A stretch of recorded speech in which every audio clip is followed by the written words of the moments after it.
Hi everyone, I'm Giancarlo, a college student, actually a working student, and today I want to share how I am becoming successful in achieving my goals, not because everything is perfect, but because I learned how to trust, work hard, and believe.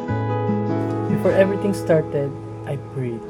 I prayed na sana makapasok ako sa Cavite State University. I prayed na sana magkaroon ako ng work habang nag-aaral. And honestly, hindi ko alam kung paano mangyayari. Pero magtiwala lang ako at nangyari kay God. And guess what? Natupad siya. For me, being successful in achieving goals starts with faith. Siyempre, di ba? Hindi lang siya puro plano, kailangan may pinanghuhugutin ka ng lakas. When I put God at the center of my goals, mas nagiging malinaw yung direction ko. Kaya naging active din ako sa pagsaserve. And sa simbahan, sa community, bilang Youth for Christ. Doon ko natutunan na ang success ay hindi lang para sa sarili mo, kundi pati na rin para sa iba. Pero gusto kong linawin, hindi sapat ang panalangin kung walang kilos. As a working student, kailangan kong matutong mag-manage ng oras, pagod, at syempre yung mga priorities natin sa buhay. Kailangan natin masalala yung mga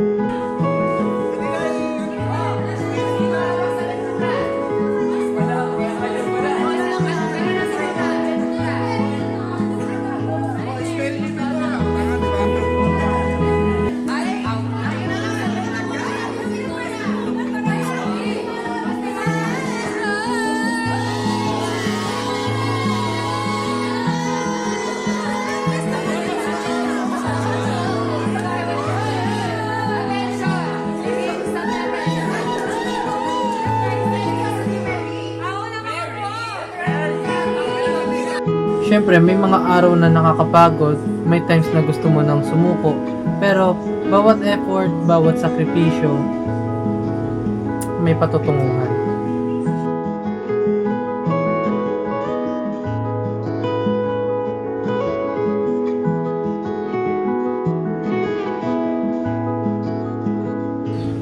Sa lahat ng nangyari noong 2025, marami ang nagbago sa akin.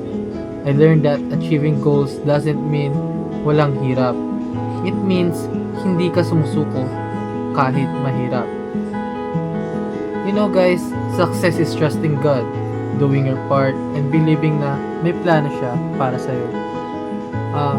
Medyo nakakahiya lang kasi parang more on ano lang tayo. Basta yun.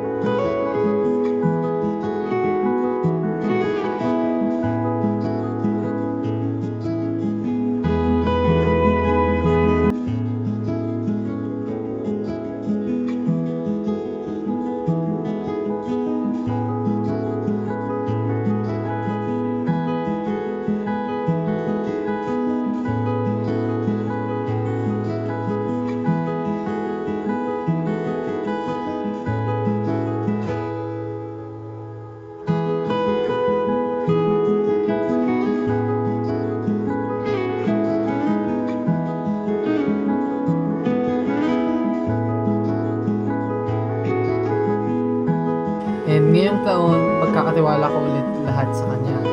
My dreams, my struggle, and my future. If you're chasing your goals right now, remember this guys. Magtiwala ka. Kumilos ka. Syempre, kailangan yan. At huwag kang mawala ng pananampalataya. This is how I am becoming successful in achieving my goals. And again, thank you for